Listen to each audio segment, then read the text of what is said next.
Morning. Good morning. I thought we were stopping in Fradley for Christmas, but no, we're not. No, I'm worried about the stoppage around the corner. Well, it's a ways around the corner, but the main thing is around the corner and up a few blocks, 5 blocks, is Alrewas. And Alrewas is where many videos ago, there's a river section, and when you go into that river section, there's a really tight bend past a ridiculously large weir, then a really tight bend back where you have to line up to a really ridiculously narrow bridge. And that section's closed at the moment because of rainwater. Yeah. So Michael wants to be sat above that section so that when the waters drop, we're ready to go. And then hopefully to get past the actual stoppage, well, the winter stoppage that's starting in about 2 weeks' time on the Trent. On the Derwent. So. Yeah, so my main thing is just that right now we're sort of in this window of we needed water, so I moved forward for water. We need to get rid of the waste, but right now there's this window where there's 2 stoppages to get through. 2 stoppages to get through, and there's a bunch of rain predicted for just after Christmas. Yeah, which would make that river more of a problem. Yeah, so we'll just have to see what happens. If we get stuck for 3 months, we just have to deal with it. Yeah, but the good thing is if we get stuck for 3 months in all of us, there's a post office, there's food available, etc. Right, we won't get stuck there. We'll get stuck before the winter stoppage. Oh, I see. Yeah. Well, that'd be worse. Yeah. Okay. Well, now I'm even more worried. Excellent. Don't be worried. I'm worried. Let's go. Okay.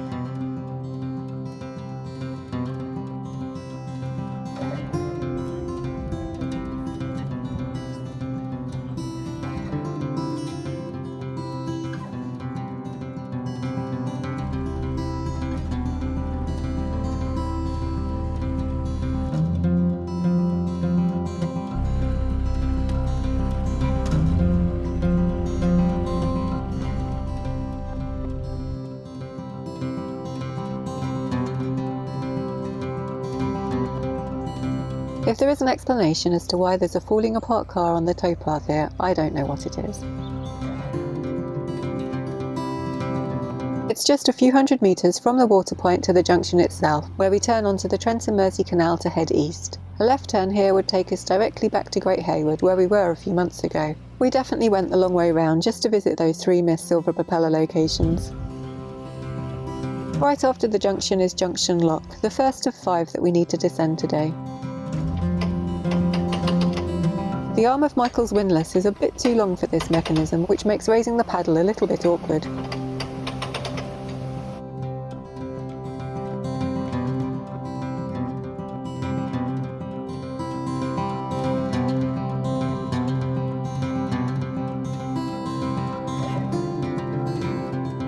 There are lots of visitor mooring spaces in this pound, as well as another tap and a waste point, so we make a quick stop.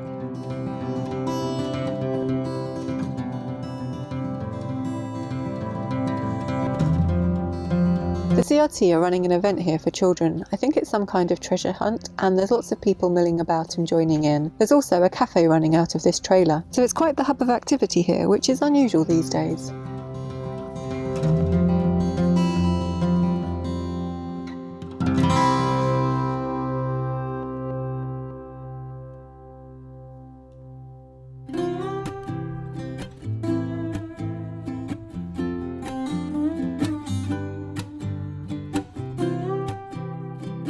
The next lock is just past the row of private moorings.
As we leave Hunt's Lock, the rain starts.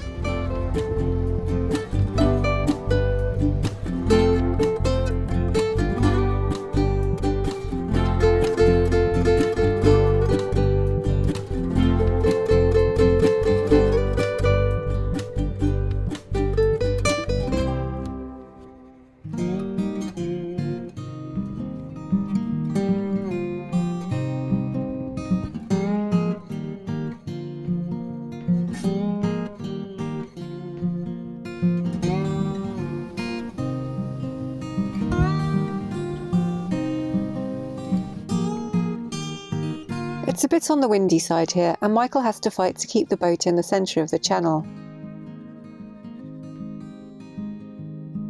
Once the lock chamber's full, I kept the gate open quickly so he can steer into the lock.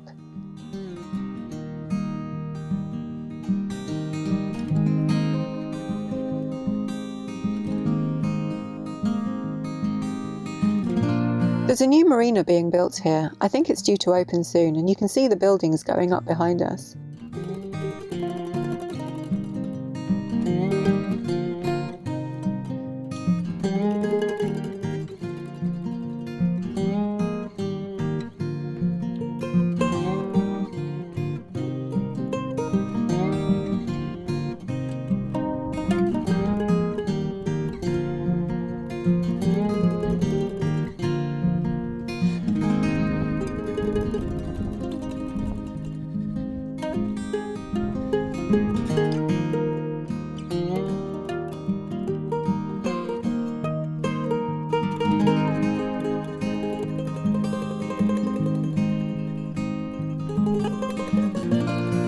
The rain is really starting to come down now. Thankfully we're not too far from the moorings, just one more lock to go.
A pleasant cruise can quickly start to become downright miserable with a bit too much rain. We get the boat tied up, then scramble inside to dry off.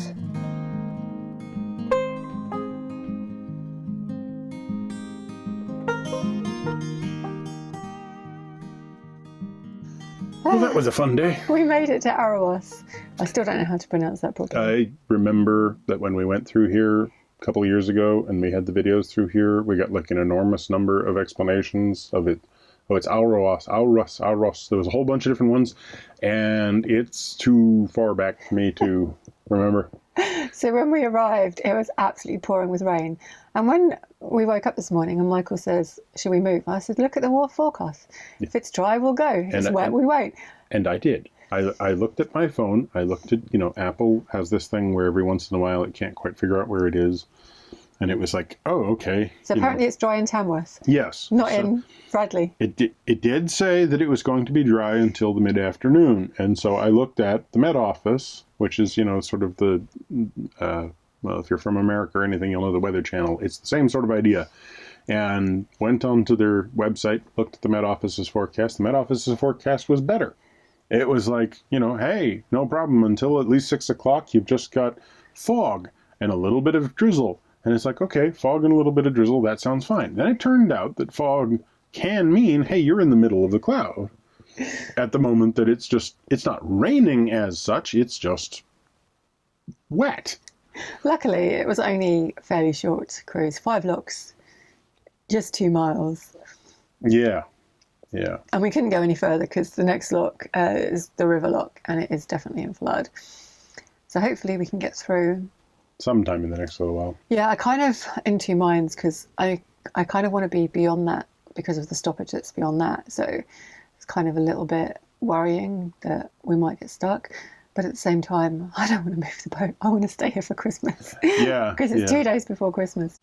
As soon as we turned at Fradley onto the Trent Mersey and we got down one lock, I started having this like, I remember the bridge, the narrow bridge. Oh, it's coming up. And like I'd seen it on the map and I was like, I remember the water section. I remember, and I know this bridge is narrow and there's this thing that worries me. And then I actually like got the vision in my head of it. And it was like, oh yeah, right. That was that time when I just nearly filled my pants. It's up there with your top 3, you said this morning, your top 3 scary moments. Yeah. It's like, it's definitely not, I mean, okay. I think it'll be better because I know it's coming. That was the thing that caused it last time, was that like I knew there was a bridge, but I just had this stupid assumption that it would be like a normal sized bridge. And so, yeah, so basically just past here is this river section where I know that I want to get past that bridge and that weir because I'll be more comfortable over there. So I've got this, it opens, we go. Yeah. You've got this, I want to rest for Christmas. Yeah. And I'm like, yeah, but if it opens, we go. And we can moor on the other side, I'm sure. And it's fine. But yeah. And we'll be on the other side of that nasty, nasty bridge because I do not want to go through that bridge on like high water. Oh, no, we're not allowed. Yeah. But yeah, so if it opens on Christmas Day, I don't even know if the Canal and River Trust would open it on Christmas Day because it's Christmas Day, but we'll be going. Well, we'll find out. But mind you, the forecast for the next 2 days is that it will be dry. So hopefully. And yet it's the forecast that got us soaking wet here. So it's entirely possible that we'll be here until sometime in January, waiting for it to dry out. Hope not. Yeah. But yeah, Fradley was really nice. It was very busy. There was Canal and River Trust were doing some kind of treasure hunting for kids, which was quite nice to see. And then just below, can't remember which lock, there's a massive new marina being built, which was... Yeah, Fradley Marina. Yeah. Yeah, looks like it's going to be looks like it's quite a big, kind of construction effort that they're involved in. And it's a little hard to tell what it's going to be like, but some of the moorings are in place and it actually looks like it'll be quite a nice little site up in a well-sited area. Big old structure with... And it's just a frame. It's just a frame. And it's got these, like, places on there that are going to eventually hold beams, I think. And Joe thought they were, like... I didn't think they were. I just had to do a double take. Yeah. When you pointed it out, she was like, there's some awfully, well-behaved... I said well-disciplined. Well-disciplined pigeons. And it's right. It looks like a bunch of pigeons. Because the frame's got all these kind of things attached to it at equal distances. And they just looked like they were pigeons roosting on this frame. Military precision. In a very uniform fashion. Yeah, we're going to just be invaded by pigeons and taken over. I mean, Lord knows what else could happen in 2020. There's time, right? The great pigeon invasion of 2020 could occur. Well, to be honest, they can't do a worse job than humans at the moment. That's very true. Yeah. So, it's going to be good to have Christmas off and not move unless we do. Yeah. Our first Christmas on the boat, which I'm very sad that I'm not seeing my family. And because today or tomorrow would be the day that we'd travel down there. And then in a normal year. Yeah. And then we'd just relax and there'd be lots of nice food and drink and company.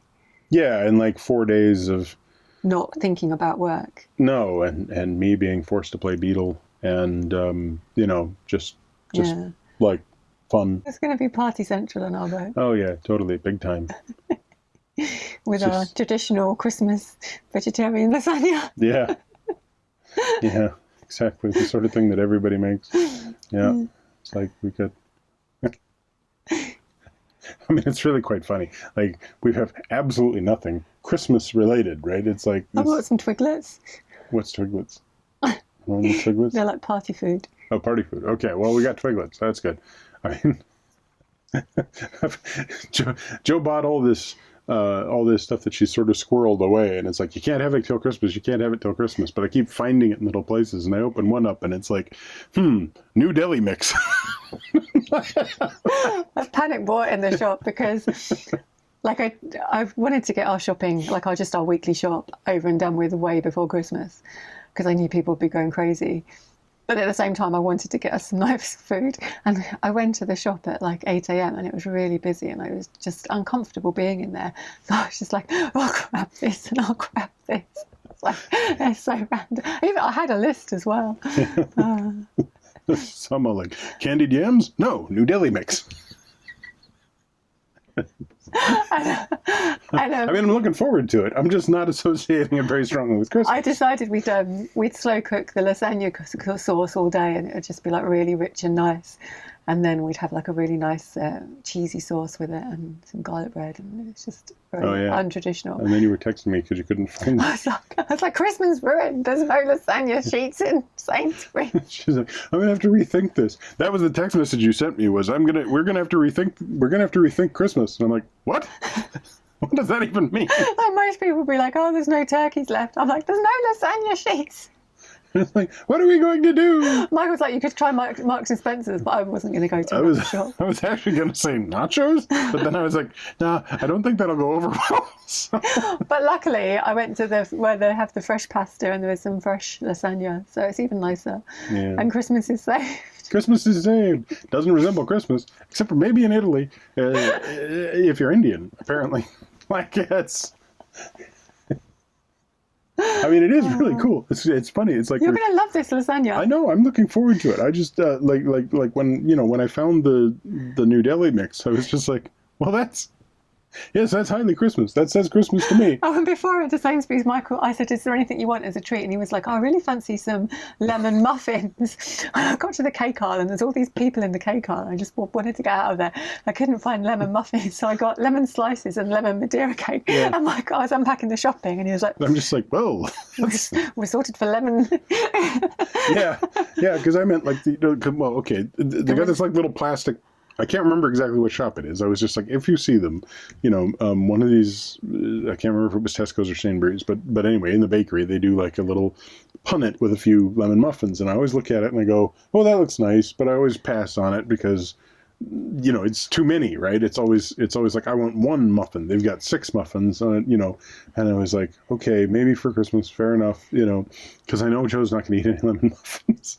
And so my whole argument is I want to have 1 lemon muffin. I don't want 6. But hey, it's Christmas. Pick up the 6 lemon muffins and I'll spread them out or something. And then all of a sudden I'm looking at like 2, like a couple of cubic feet of lemon cake. I panicked because I wanted to get out of the shop. And I'm like, well, thank you for taking care of me. At the same time, this is not good. So anyway, I'm looking forward to smelling of New Delhi mix and lemon. So yeah, we're not having turkey and, well, we don't eat turkey anyway, but we're not having turkey and Christmas pudding. We're having lasagna and lemon cake. Yeah. Ah, well, it's one of the things I love about Joe. I never know what I'm going to end up eating. I'll tell you what, you're not eating anything tonight. You're on your own, mate. Oh, man. That's not what I... No, you didn't think that through, did you? No, I'm sad. The New Delhi mix is going to be fine.